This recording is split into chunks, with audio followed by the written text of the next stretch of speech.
এই ধরনের দায়িত্ব যে আমার নিতে হবে সেটা আমি বুঝিনি, এমনকি যখন আমাকে মাননীয় প্রধান উপদেষ্টা আমাকে ডেকে পাঠালেন দিন 4-5 আগে, অন্যান্য অনেক কথা, মালয়েশিয়ান শ্রমবাজার নিয়ে কথা হলো, অন্যান্য অনেক কথার পরে উনি যখন বললেন যে স্যার এই দায়িত্ব আর পালন করতে চাচ্ছেন না, এবং প্রধান উপদেষ্টা বললেন, আমাকে বললেন যে এই দায়িত্বটা আমি গ্রহণ করে, আমি রীতিমতো অবাক হয়েছি। আমি বললাম আমার এই ধরনের তো অভিজ্ঞতা নেই। উনি বললেন যে তোমার যে কর্ম, যে তোমার রয়েছে সেটাই হবে, তুমি খালি ইউ কমিট ইউর সেলফ, তাহলে তুমি এটা পারবে। এবং I thought it's a tremendous opportunity for me, যে এই ধরনের আস্থা তিনি আমার উপরে রাখেন এবং রাখছেন। এবং আমি মনে করি যে এই যে একটা নাজুক একটা পরিস্থিতি, বিভিন্নভাবে একটা নাজুক পরিস্থিতির মধ্যে আমরা যাচ্ছি, বড় রকমের একটা পরিবর্তন হয়েছে, বিশাল, যেটাকে ইংরেজিতে বলে সি চেঞ্জ, সেটা হয়েছে। আমরা কখনোই কিন্তু ভাবিনি আমাদের জীবদ্দশায় আমরা এই ধরনের যে একটা মুক্তভাবে আমরা কথা বলতে পারবো, যেটা এখানে তানজিম রয়েছে, আমরা একসাথে বিভাগে ছিলাম, এগুলো অনেক হয়ে যাচ্ছিল। এবং gradually we were resigning to the fact, বোধহয় আমাদের জীবদ্দশা শেষ হবে এই ধরনের একটা পরিস্থিতির মধ্যে। যেই দেশকে আমরা স্বাধীন করেছি, যে মুক্তিযোদ্ধারা স্বাধীন করেছেন, সেই দেশে এইভাবে আমাদের যে সময় যে শেষ হয়ে হবে, এটাকে আমাদের জন্য খুব দুরূহ ছিল। তো মাননীয় প্রধান উপদেষ্টা যখন আমাকে এই দায়িত্ব দিলেন, আমি মনে করি যে এটা একটা ইটস এ চ্যালেঞ্জ। উনি আমাকে এটাও বলেছেন যে সময় মধ্যে দায়িত্বটা নিচ্ছ, আমরা তো স্যারের কাছ থেকে শুনলামই কি টালমাটাল সমস্যার মধ্যে তিনি এবং এই টিমকে নিয়ে তিনি এই দায়িত্ব পালন করেছেন, যে গুরু দায়িত্ব পালন করেছেন। এবং সেই উনিও বললেন যে সামনেও কিন্তু যে খুব যে একটা ইজি হবে তা না, আর এটা হচ্ছে আমার বড় মন্ত্রণাগুলোর মধ্যে একটা। আর ডেফিনেটলি এটার যে বাজেটারি অ্যালোকেশন ছাড়াও, এটার যে স্যার যেটা বললেন যে গ্রামেগঞ্জে একটা পরিবারের যে ছাত্র স্কুলে যাচ্ছে, সেও এটার পার্ট, সেই পরিবারও এটার পার্ট। সো ইটস এ বিশাল একটা যজ্ঞ। আমি মনে করি it's a rare honour that I have given this task.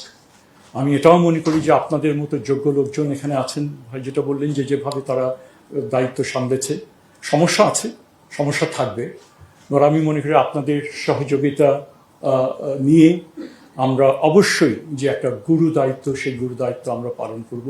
All of us, I think most of us are public ইউনিভার্সিটিতে, পাবলিক কলেজে, পাবলিক স্কুলে আমরা পড়াশোনা করেছি, জনগণের টাকায় পড়াশোনা করেছি। And that is something we must always bear in mind, যে এটা জনগণের টাকায় আমরা বড় হয়েছি, এবং সেই কারণেই তাদের প্রতি আমাদের একটা দায়িত্ববোধ আছে, এবং সেই দায়িত্ববোধ আমাদের যোগ্যতা, নিষ্ঠা, ইন্টিগ্রিটি নিয়ে আমাদের সেটা করতে হবে।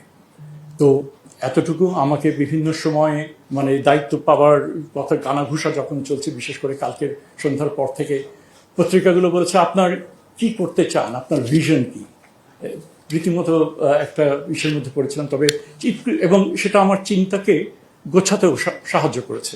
তো সেক্ষেত্রে আমি যেটা বলবো, আমি মনে করি শিক্ষা হচ্ছে সেই বৈষম্যহীন সমাজ গঠনের সবচেয়ে গুরুত্বপূর্ণ বাহন। আমি এমন এক শিক্ষা ব্যবস্থার কথা ভাবি যা হবে ব্যক্তির কর্মদক্ষতা অর্জন, তার আত্ম উন্নয়নের উপযুক্ত পথ, যা হবে আর্থসামাজিক উন্নয়ন ও বিজ্ঞান প্রযুক্তি ভিত্তিক উৎকর্ষে সহায়ক, এবং যা হবে সামাজিক ন্যায় বিচার প্রতিষ্ঠার লক্ষ্যে মূল্যবোধ সম্পন্ন নাগরিক তৈরির উপায়। আমি এটাই মনে করি, এবং আমি এমন শিক্ষা ব্যবস্থার স্বপ্ন দেখি যেখানে আমাদের ছাত্রছাত্রীরা দেশের ভেতরেই তাদের ভবিষ্যৎ দেখতে পাবে এবং বাংলাদেশ থেকেই বিশ্বকে নেতৃত্ব দেবে। আমি এটুকুই বলবো, এবং আমি মনে করি এটা হয়তো একদিনে হবে না, 1 বছরে হবে না, 10-5 বছরে হবে না, কিন্তু তার জন্য যে বেস যেটা তৈরি করে দেওয়া, এবং তার যে অলরেডি উদ্যোগ অনেকগুলো নেওয়া হয়েছে, আমরা মনে করি অনেক কিছুই আছে যেগুলো হয়তো 8-10 মাসের মধ্যে যায় সরকারের মেয়াদকালীন সময়। যেটা বললেন যে ছোট ছোট বিভিন্ন জায়গায় নানান রকমের রাষ্ট্র আছে, সেগুলোকে ঠিক করে সেটাকে কার্যকর করা, দ্যাট ইজ দ্য গোল। এই ধরনের যদি হাই ইম্প্যাক্ট, যদি স্বল্প মেয়াদী বিষয়গুলোকে আমরা আইডেন্টিফাই করব এবং সেগুলো ব্যাপারে আমরা শুরু করব। এবং এছাড়া লং ড্রন যে কিছু ইস্যুস যেগুলো আছে, যেগুলো আমাদেরকে সমাধান করতে হবে বলে যদি আমরা মনে করি, তাহলে আমরা অংশীজনদের নিয়ে আমরা সেগুলো নিয়ে আলাপ আলোচনা শুরু করব, যাতে তাদেরও একটা এখানে স্টেক হোল্ডার হিসেবে তাদের একটা দায়িত্ব থাকে। আর এই যাত্রায় আপনাদের বিভিন্ন প্রতিষ্ঠান থেকে যারা রয়েছেন, একদম ইউনিভার্সিটি গ্রান্টস কমিশন থেকে শুরু করে নিম্ন পর্যায়ের বিভিন্ন প্রতিষ্ঠান এবং যে মানে অন্যান্য যে সমস্ত অঙ্গ প্রতিষ্ঠানগুলো রয়েছে, আমরা মনে করি আমরা একই সাথে আমরা এগিয়ে যেতে পারবো। এবং শিক্ষাকে যে জাতির, যেটা বলছেন স্বাস্থ্য এবং শিক্ষা, এটা হচ্ছে যে অধিকারের সবচেয়ে বড় রকমের এটা একটা অধিকার আমরা মনে করি।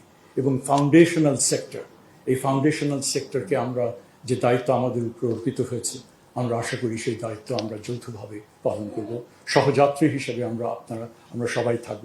এবং একই সাথে সাথে যে কাণ্ডারি হিসেবে যিনি দায়িত্বটা পালন করলেন, তার যে প্রজ্ঞা, তার যে অনেকগুলো বিষয় তিনি বললেন। এবং এর থেকে আমার তো বললাম, আপনি বললেন যে আমি বিশৃঙ্খলভাবে বলছি, আমার মনে হয় আমার জন্য একেবারে সহজ পাঠ, যে একেবারে কনডেন্স ফর্মে আপনি পুরো জিনিসগুলো আমাদের, অন্যান্য আরো অনেক কিছু আছে, কিন্তু ইট ওয়াজ extremely important for me to get an idea what I'm getting into, and there would not have been any better alternative. না ভয়, আমি মোটেই ভয় পাচ্ছি না স্যার, আমি মোটেই ভয় পাচ্ছি না। না এখনো তো 7 কলেজ বলিনি।